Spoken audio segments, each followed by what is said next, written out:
Капиталниот објект вреден 5 милиони евра, кој започна да се гради пред 9 години, не само што е далеку од реализација, туку и тоа што се изградило пропаѓа.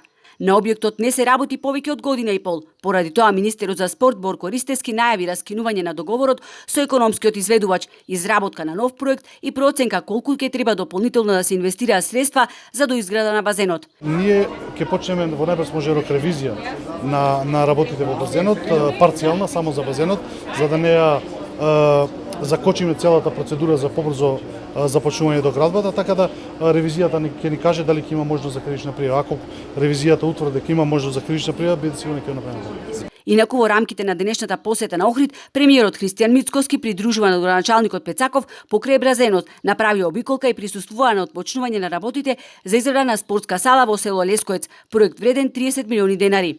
Фрлање на камен темелник на спортската сала во селото Лескоец, проект ветуван 30 години, конечно ќе излези на виделини и ќе добијаме модерен спортски комплекс, затоа што нова ќе се надоградат и уште неколку инвестиции, меѓутоа започнуваме со спортска сала, каде што не само учениците, туку и жителите ќе можат да уживаат и да се рекреираат.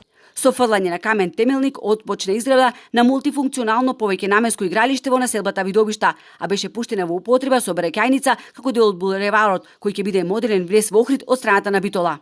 Еден навистина импозантен инвестициски циклус и дополнително сега со ребалансот ќе бидат предвидени средства за општините и за нови проекти за до крајот на новаа година. Подготвени се од општината проекти за следната година.